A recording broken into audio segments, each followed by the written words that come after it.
And we will go to the next session. Dr. Hazem El Mansy. Dr. Hazem is here. It is a Pfizer symposium, and it will be presented by Dr. Hazem El Mansy, lecturer of clinical oncology in the Medical Research Institute, our sister partner. This department is our sister partner. They are sharing us in this conference as a sister, as they share in the organizations, they share in every actions that we are doing, and we will keep their collaboration with them, and they will keep collaboration with us, and we will have an annual solo scientific meeting with each other. And our scientific activity all the year will be shared either in the Medical Research Institute or in ACUT. And I think all of you know Dr. Hazem El Mansy. He's a lecturer of clinical oncology, and he will present us the new medication with Palbociclib as a new active drug medication in metastatic breast cancer. Dr. Hazem. Thank you, Dr. Absalam. Good morning, everyone. الحقيقة I'm happy to be here to one of the closest conferences to my heart, ACUD conference. ACUD has been always our home. We have been all raised up inside ACUD. I'm happy to be with my colleagues and my professors. Today we'll be speaking about the rise of Palbociclib, one of the CDK4/6 inhibitors family. We will show one case presentation. It's a case that we have really managed in real life. We'll see what happened with this case using the new drugs and the new concept of more using the hormonal treatment in the management of advanced breast cancer. This is a disclaimer. So our patient presented in May 2015. She was 49 years old housewife. She presented to our clinic with no surgical or medical history. She was perimenopausal at that time. She was irregularly menstruating since 1 year. She was gravida 2, para 2, abortion 0. She complained of accidentally discovered painless left breast lump that made her seek the medical advice to our clinic. By the physical examination of our patient, she had a perfect ECOG performance status of 0, and the local examination showed lower inner quadrant, hard left breast mass around 3 by 3 centimeter in size with no skin changes. Actually, the examination of the axilla showed left axillary nodal mass 2 centimeter firm and mobile, and the right breast and the other axilla was free. So to summarize, she's 49 years old, perimenopausal woman, had left inner quadrant mass 3 by 3 centimeter and a left axillary nodal mass about 2 centimeter, which was firm and mobile. She presented in May 2015. So we went to our regular workup for such a patient. We had an ultrasound mammogram which showed the left inner quadrant hypoechoic speculated mass 3.3 times 4 centimeter by RADS5, highly suspicious for being malignant. And she had suspicious few left axillary lymph nodes with lost fatty hilum. The largest lymph node was 18 by 12 millimeters. Then we underwent a tissue core needle biopsy.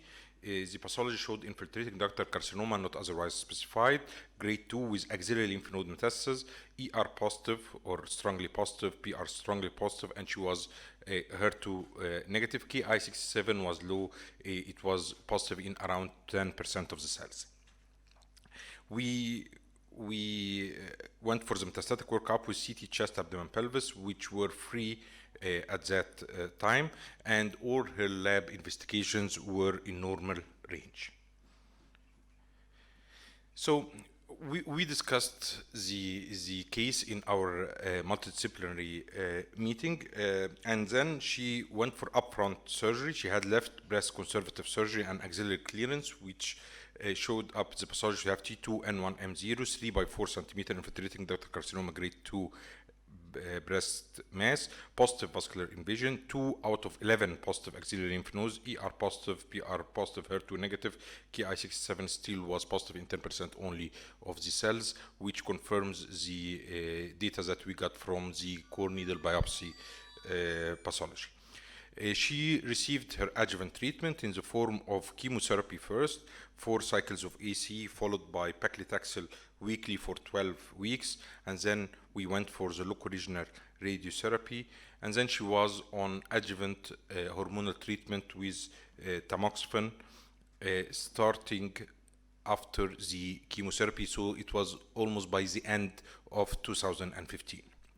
So 3 years later, she had an annual follow-up for 3 years, and 3 years later, on her annual follow-up, the patient complained of back bony pains, not responding to medical treatment, and generalized fatigue. Her ECOG performance status deteriorated from 0 to 1. We went for metastatic workup again. Her PET-CT was done that showed increased uptake at the lumbar vertebrae compatible with bone metastasis with suspicious hepatic focal lesion metastasis, as we can see from the 2 images at the bottom. So we had to biopsy the liver, because we usually, when we have first relapse after breast cancer, we better go for biopsying the metastatic site. So we went to a transcore needle biopsy of the hepatic lesion, which showed infiltrating ductal carcinoma. It was concurrent with the metastasis from breast cancer. Again, it was ER positive, PR positive, HER2 negative. The patient at that time, which is 3 years after the diagnosis, was amenorrheic for 2 years. The E2 and FSH were in the post-menopausal range at that time. So what systemic therapy would you prescribe for these patients? Actually, we don't have much choices. It's even the systemic chemotherapy or the endocrine therapy. What would you suggest for these patients? Dr. Chedi, what would you do? I would go for the endocrine therapy, since the patient is 2 years post-endocrine therapy, bone-only metastases. Actually, it's not bone only. She has bone and liver. Yes, liver, it was yes. confirmed by biopsy. Yes, but no liver, but no visceral crises. Yes. So I would choose the endocrine therapy. But Iman is in the audience. She has her thesis about this point. Could we hear from you, Iman?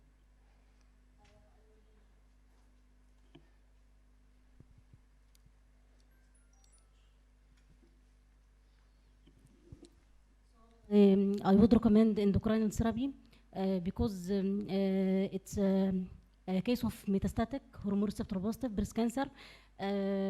Chemotherapy is indicated only in visceral crisis. So the first line is endocrinal. Okay, Iman, where are you practicing right now? In Akud.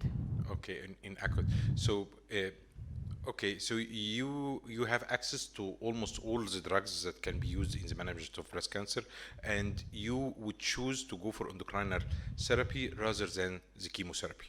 Yes.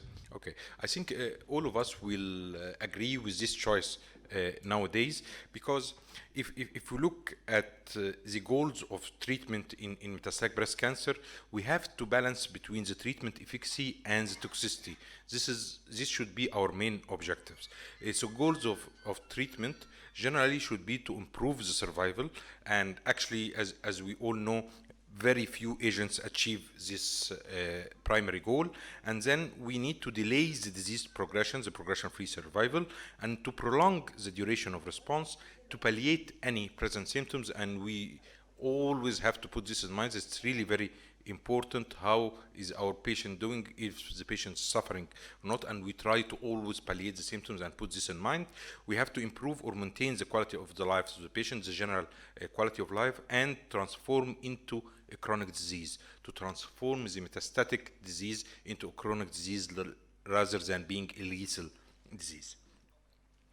The treatment choice between the available lines or available agents for treatment should take into consideration some factors, maybe not all of them in each case, but that's what we have to put in mind.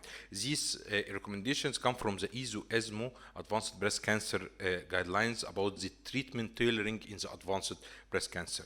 We should put in mind the hormonal receptors and the HER2 status, of course, the previous therapies that the patient received in the adjuvant setting or in the metastatic setting, if they received any lines of treatment. Our patient did not receive any treatment for metastatic breast cancer, only for the adjuvant, and their toxicities as well, because we know that some of the toxicities of the previous lines might carry on, and we have the patient still complaining of previous toxicities. We have to put in mind the disease-free interval, or what means the success of the previous treatments, the tumor burden that the patient had at the time of the making the treatment decision, and it is defined as a number and the site of metastasis, the biological age of the patient, the performance status of our patients, of course, and any comorbidities, including the organ dysfunctions.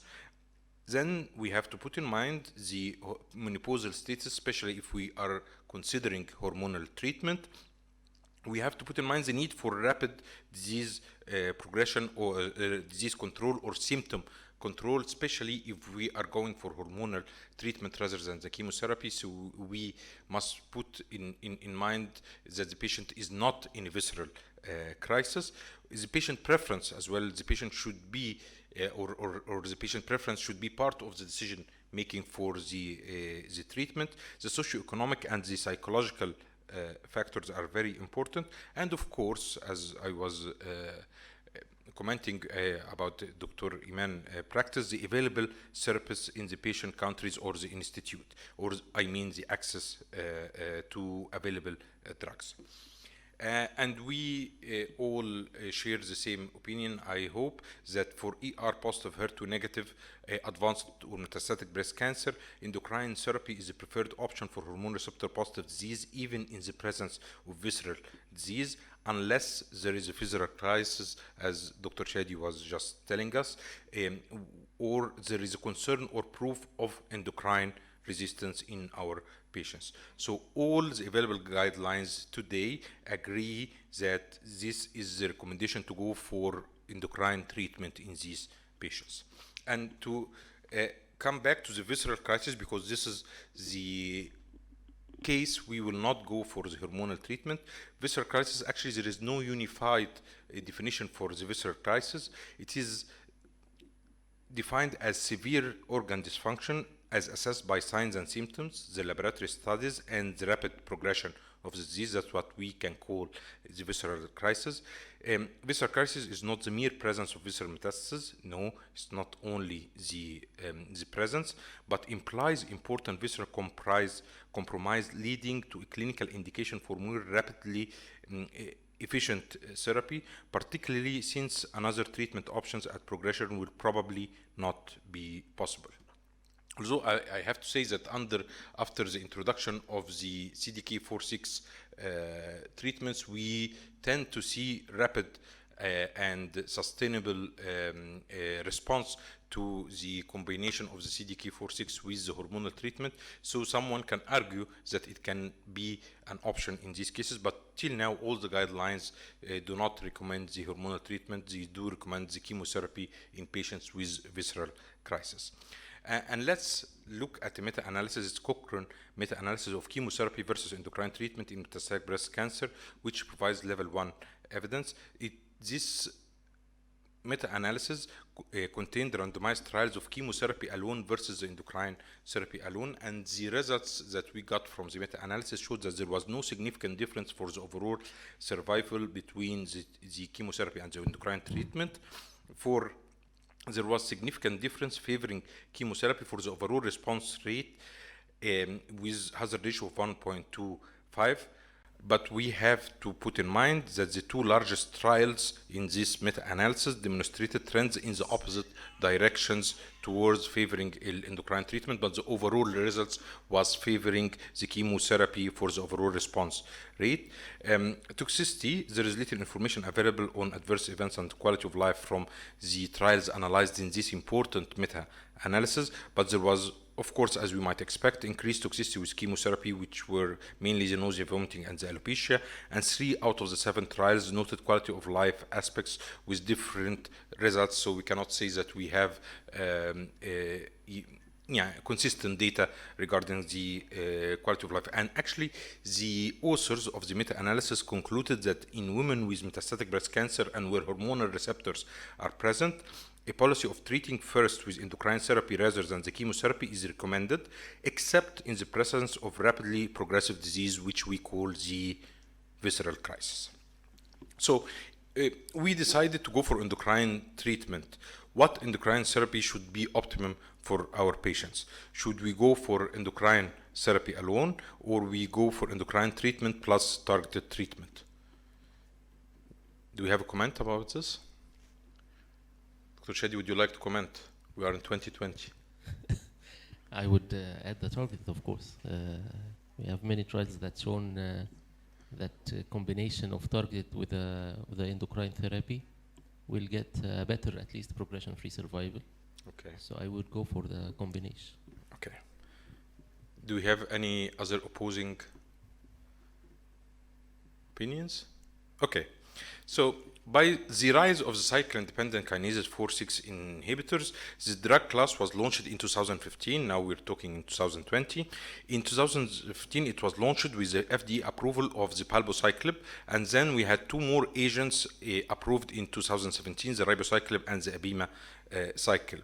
Actually, this raised the standard. This raised the standard of treatment and our expectations from the hormonal treatment in the first line of treatment of metastatic or advanced breast cancer.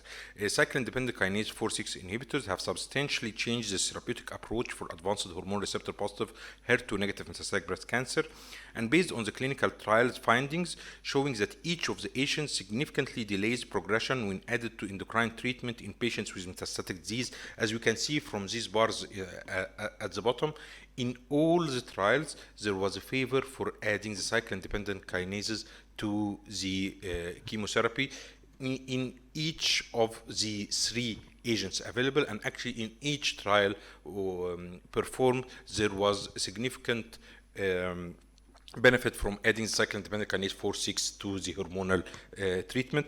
Actually, we have 3 sets of the trials, as you might know, the Mona Lisas, the Monarchs, and the Palomas. As we can see from our slides, the progression-free survival was always in favor of the adding cycle-independent kinases, even in the endocrine-resistant patients or in the endocrine-sensitive patients.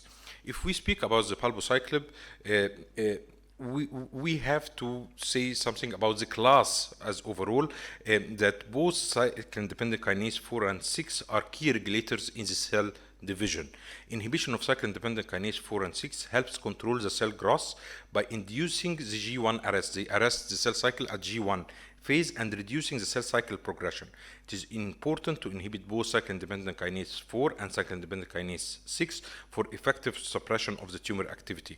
And the first in this class, in the cycle-independent kinase 4/6 inhibitors, was the Ibrance, which delivers dual inhibition with endocrine therapy by selectively inhibiting the cycle-independent kinase 4/6 downstream of the endocrine receptors. And the pivotal trial that actually shaped our selection for this patient was the PALOMA 2 trial. PALOMA 2 trial design, as you can see, it was a randomized double-blind phase 3 trial. It included patients with post-menopausal status, ER-positive HER2-negative metastatic breast cancer with no prior treatment in the metastatic setting. They might have received adjuvant treatment but did not receive any treatment, either endocrinal or chemotherapy, for the metastatic settings. They were randomized in 2-to-1 fashion to Ibrance 125 milligram orally once daily with the regular schedule, which is 3 weeks on and 1 week off, plus the hormonal treatment, the letrozole 2.5 milligrams daily. The other control treatment received only the letrozole plus placebo, of course.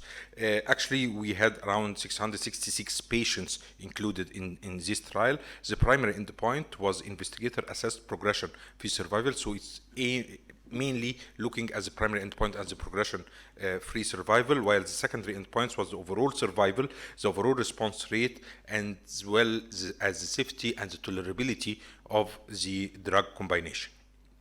Actually, these patients were stratified among two many stratification factors: the site of the disease-free interval since the completion of the prior either neoadjuvant or adjuvant treatment, and by the nature of the prior neoadjuvant or adjuvant treatment, either hormonal treatment or chemotherapy.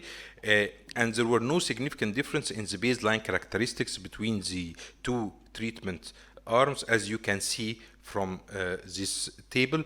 Actually, it was very well balanced between the two treatment arms, the one receiving the letrozole alone or the experimental one receiving the letrozole plus the palbociclib.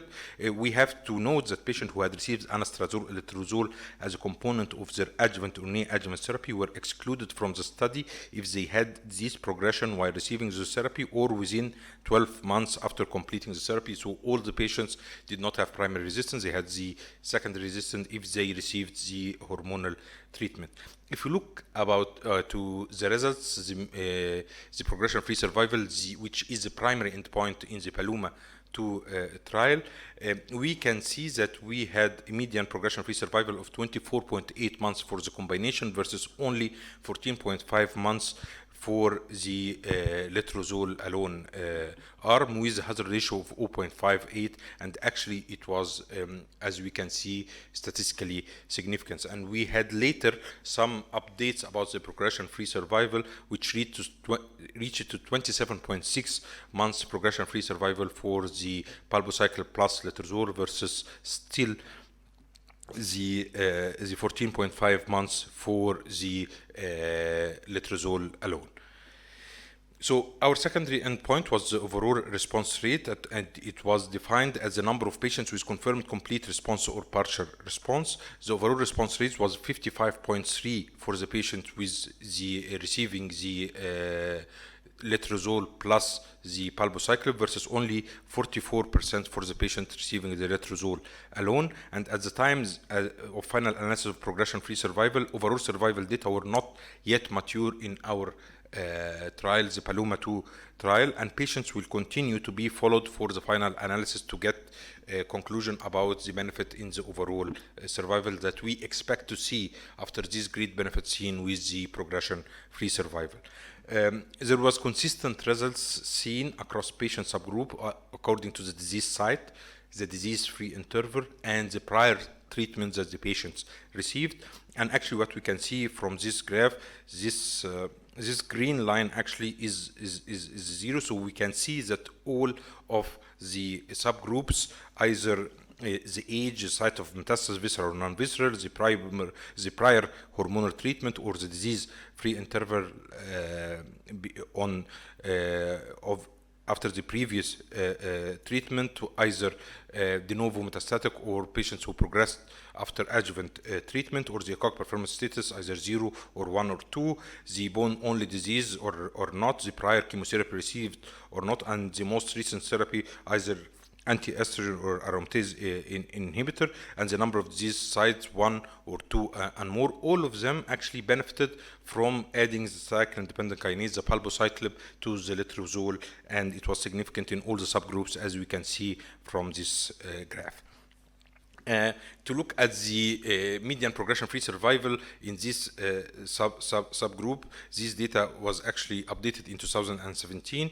We'll find that the palbo plus letrozole has 19.3 months versus 12.3 months in the patient with visceral metastasis, and the patient without visceral metastasis has 35.9 versus 17 months. In the patients with the bone-only disease, we had the great benefit, 36.2 months for patients receiving the palbo plus letrozole versus only 11.2 months for patients receiving the letrozole alone arm.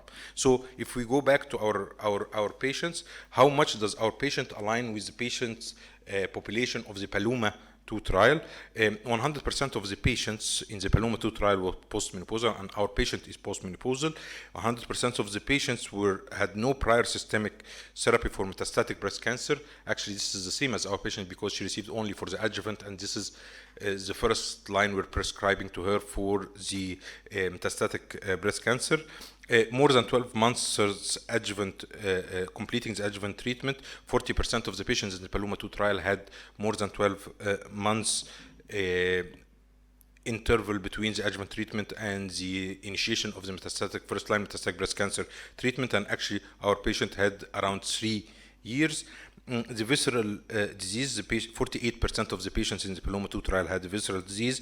56% of the patients in the PALOMA 2 trial received prior adjuvant endocrine therapy, and this again the case in the patient we are presenting today. So we offered our patients to start with Ibrance, the Palbociclib 125 milligram once daily for 3 weeks on and 1 week off, plus the aromatase inhibitor, the letrozole, as recommended 2.5 milligram daily. She also received bisphosphonates for her bone metastasis, and she received palliative radiotherapy to tender bony lesions.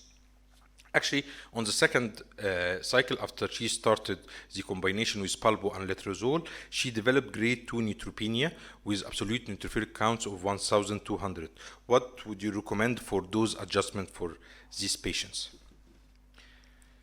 So, if we take a minute to speak about the dose adjustment, because this is important, the cycle-independent kinases are actually a relatively new group of drugs that are strongly entering the treatment of the ER-positive, HER2-negative breast cancer patients, the advanced ones, and hopefully in the adjuvant setting as well. In the next few years we will be using it, so we have to be familiar with the toxicity and how to manage this toxicity. We have to say that adverse events happen from these patients. The most common adverse events are the infections and infestations, followed by the neutropenia, which happens actually in 80% of the patients. 56% are grade 3, which is serious. Leukopenia seen is 39%, and 24% of them are grade 3. Anemia happens in 24%, thrombocytopenia in 16%. We see, of course, some other side effects like the fatigue and the decreased appetite and stomatitis, and sometimes elevated liver functions as well. But actually, and this is lucky enough, that discontinuation and dose reduction are really not very common in our patients, especially the discontinuation, because less than 10% of patients treated with the palbociclib plus letrozole permanently discontinued therapy due to the adverse events. And if we look to this percentage, which is less than 10%, what was the main cause to stop the treatment, we will find that neutropenia caused the permanently stopping the treatment in 1.1% only of the patients, and the liver function increase in 0.7% of the patients. So these are minor, but those reductions was actually common in 36% of the patients. We had to go for some dose reduction, and this was not the case actually if we use the letrozole alone. Usually we do not discontinue the treatment due to adverse events, and very rarely we need to go for dose reduction for using from using the letrozole alone. So we have dose modification schedule that we should all follow if we get the hematological toxicity, which is the most common. As we said, in 80% of the patients, 36% can be actually grade 3 or more. If we have grade 1 or grade 2 toxicity for one instance, we do not take an action. We just resume after the toxicity has gone. If we had grade 3, we withhold and repeat CBC within 1 week. If we had grade 3 on day 15 of the first 2 cycles, we continue at the same dose to complete the cycle. Grade 3 neutropenia with fever, which is more than 38.5 degrees centigrade, or infection at any time, we withhold the treatment, and once recovered to grade 2 or less, we resume at the lower dose, and it happened again, we can resume at the next lower dose. So Back to our patients. Our patient continued the same dosing schedule. She has been on palbociclib and letrozole for 16 months till now. Her last follow-up imaging showed near total resolution of the metastatic deposits. The patient is reporting substantial quality of life, as we might expect from using the endocrine treatment plus the cyclin-dependent kinase 4 and 6 inhibitors, especially if we are aware on how and when to manage the toxicities from this drug family. And this is what we can say from our imaging from the starting point to 16 months follow-up imaging. We see very good response to treatment, and the metastatic lesions are almost disappearing. And thank you for listening. Thank you, Dr. Hazem, for the very nice, clear, and illustrative presentation. I would like to thank you especially on 2 points that you have emphasized: the biopsy on the recurrence. Thank you for emphasizing this, and for the side effects management of the palbociclib. Thank you very much. Any questions or comment from the audience? دكتور عاشور. ميرسي يا دكتور ليلى، كتر خيرك. ميرسي. Thank you for دكتور أحمد attending. عاشور. Thank you very much, Hazem, for this great case discussion. If this patient still perimenopausal, do you will use the same treatment? Okay, we have data for the pre-menopausal patients. Actually, you will have to add, of course, LHRH for these patients. We have trials that included pre-menopausal women, and we had trial using the ribociclib that was done mainly for patients with pre-menopausal women rather than the combination of the post and pre-menopausal. So we have a lot of data. Yes, we can use the palbociclib because there are some subgroup analysis done about the patients with the premenopausal status included in the PALOMA 2 trial, or the other PALOMAs as well. But we also have a dedicated trial using another cyclin-dependent kinase for the premenopausal women. So definitely I would be going to use, yes, the hormonal treatment plus cyclin-dependent kinases and the LHRH, and you have to choose which of the 3 drugs you will be using in these cases. Do we have any other questions? Any other questions? If not, I would ask you a question, Hazem. If the same patient had a recurrence but less than 12 months, which were not included in the PALOMA 2, what would you have done? Well, Dr. Shadi, then yes, then again you will have the choice. Some will argue that then this patient we can go for chemotherapy because we are less sure that the hormonal treatment is really the best in this instance for these patients. Or again, you can add as well the cyclin-dependent kinases and go for treatment of this patient.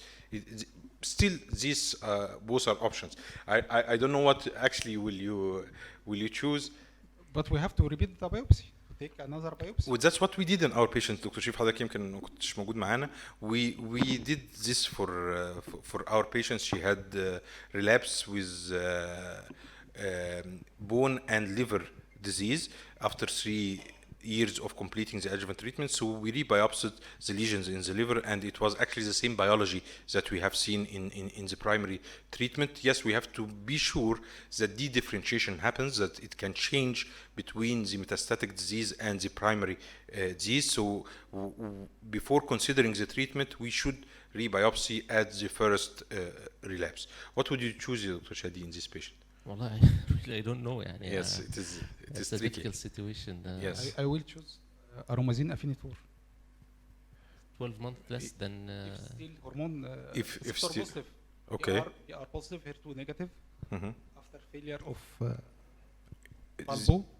No, we're not speaking after failure of Palbo. Actually, Dr. Shadi is asking if the patients relapsed after less than 12 months from finishing her adjuvant treatment. What would you do? Still, you have more options for these patients.